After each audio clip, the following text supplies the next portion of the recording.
This video is sponsored by the Ark Echoes of Arcadia Light RP. Now, one of the things I very distinctly remember about old 2015 Ark is actually the Raptors, and obviously the old Raptor model, now being replaced by a much better one, although the old one still has a very special place in my heart, and you know, I do somewhat enjoy looking back at that model today, and who knows, it may even make the thumbnail because, you know, I have access to the old models, but I'm not sure if it will actually load in.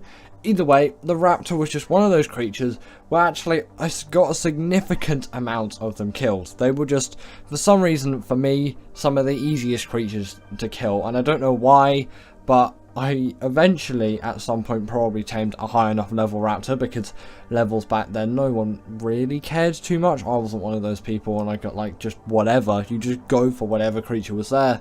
But they were just really fun to ride around on, and you kind of felt like you really achieved something when you got your first Raptor. You were like, yes, I've finally done it. And then when they get killed, it's just like some of the saddest moments you could ever experience in Ark. But then you get another one, and then you're up and running again. And obviously they didn't have the pounce ability back then, but they still were actually a really fast tame, and actually probably one of the fastest in the game. Because I'm pretty sure the Gallimimus was a 2016 thing, not a 2015 thing. So obviously the Raptor just had to be here. It is also just one of the most nostalgic Ark Tames as well, and even to this day it is a really well worthwhile creature. Next up, we got the Ichthyosaurus, and I had to put this thing here. Like, this was probably my first ocean creature that I ever really did, apart from the Megalodon. The Megalodon was first. I pretty much remember when the oceans was just Megalodons, and now there are so many other creatures like electric eels and all of that, and it's a whole mess now. Not really a mess, but I kind of preferred it back then when it was a lot simpler, but also I do like it now with all the other creatures. It was quite a barren environment, lacking in a lot of things, but this is just such a great introduction creature, and the way it was tamed was very new to me, being a passive tame. It's the first passive tame I ever really experienced in Ark. Not sure if it was the first ever passive tame introduced into the game, but it was just one of those things where I just like, this is such a cool new feature.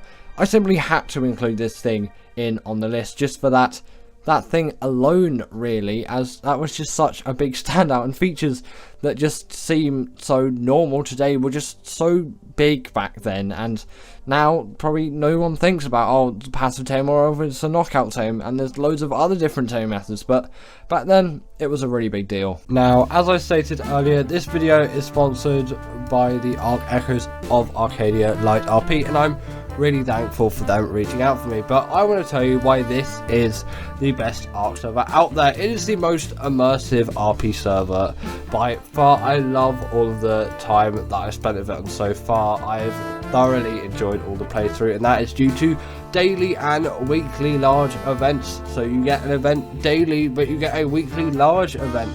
On top of that, there's 9 GB of DLC full conversion, which just adds a whole new way to play. There's a fresh wipe at the moment as well, so if you want to get started, you really can do well. There's over 60 mods, over 75 new creatures, there's all the DLC creatures there, it's on the center. You are going to have the best time on this map. And there's even 12 unique basic classes. And with a server like this, with 100% uptime, there's really nothing that can go wrong. So scan the QR code on screen, or there'll be a link in the description to join the server right away. Next up, we got the Megalodon. And I was already talking about this, but I have to talk about it. Because the Megalodon, as a child, I always really liked sharks. And the Megalodon was just my perfect further window into it, I guess you could call it, as at the time, and still to this day actually, I was really into sharks, and I was so excited to get a Megalodon. Like, when I spawned in to my first map on the island, I was just like, I need to get a Megalodon. The Megalodon is the first thing that I ever need to get, and it just, thinking back to my first ever Megalodon tame, obviously named it Bruce after the shark that was called George, but it was called Bruce. It was in the film Jaws. There we go. Corrected my statement. Now, actually, my latest Megalodon is called Megan. Megan the Megalodon. Do you think that's a good name for a Megalodon? Yes or no? It just, for me, there's just so much nostalgia around this creature, and keeping it real today with Megan the Megalodon, it's only a level 16. It's not great, but we don't talk about it. It's pink Megan the Megalodon. In at number 7 is the Mosasaur, and I promise this is the last aquatic creature on the list, at least fully aquatic. There is one semi-aquatic creature further ahead on the list. If you can guess that, comment it down below and comment down the time pin of when you think you guessed what that creature is. But the reason why I'm putting the Mosasaur in at this spot is it was just seen as such a powerful creature, and it still kind of is to this day. Somewhat it has been diminished in its perceived power because there are just so many other creatures out there which are really deadly, but having a creature at this size with this scale, like things like the Lezichthys and all of that, I'm pretty sure didn't exist. If I briefly just check through the catalogs, yeah, the Lezichthys wasn't here. If you couldn't tell, I do have a list of all the 2015 creatures,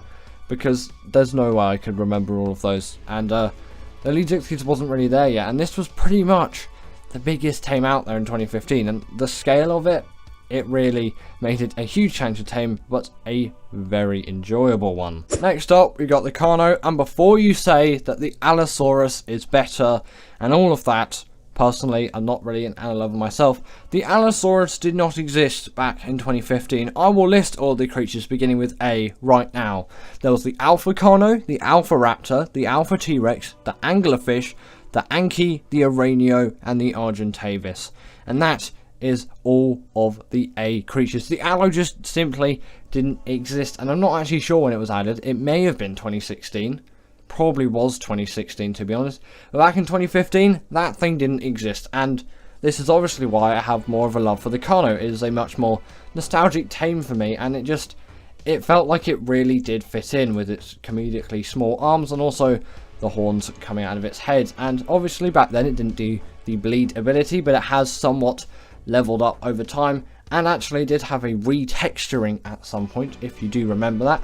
The Allo textures did change around. So they used to be kind of, I don't know, you could say they looked either a bit more slimy or a bit less slimy, and that's the only way I can really describe it. Look at some like really old 2015 Carnos and you might see what I mean, if the video quality is actually good enough, because most of the videos uploaded back then were not in particularly high resolution. But either way, the Carno always has a very special place in my heart, and I couldn't leave it out of the best 2015 creatures list. In at number 5 we have the Rex, and most people know that I generally kind of prefer the Carno from the Rex, but I'm sort of generalizing my opinions a little bit with this creature, as the Rex was just one of those tames which was so highly respected, and again has gone through a model change. I do again prefer the newer one, but the old one, nostalgia, you know, although the old one kind of really does look goofy, and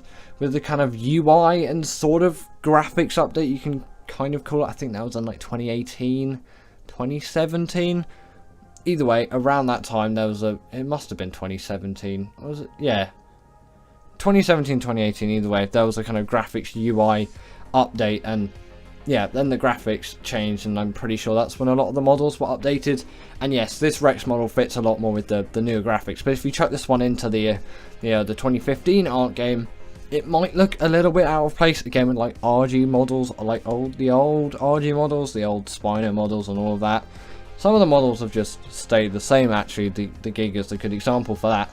But, like, you know, there's something about the old model Rex that somehow I prefer it a little bit from the new one. I'm not saying that the old one is better, because it definitely isn't, but it kind of goes for most of them. Nostalgia is just the way. And actually, back then, and still to this day, it was kind of the creature which you'd be like, oh, I'm going to defeat the Broodmother. The Broodmother didn't have an arena back then, and it did exist, the Gamma, Beta and Alpha, and it was the only boss there, and it was even tameable actually really early on until the developers patched it. And yeah, the Rex was just your kind of go-to option really for that. Next up we got the Spinosaurus, and did you guess that semi-aquatic creature? Well, at least you should have, by 826. And this is just, I don't know what it is. The Rex and the Spino have seemingly swapped places as of today, and it just seems like the Rex really gets a lot more respect than it deserves. And I know it's kind of like well, the Rex is a really useful creature, and I do admit that.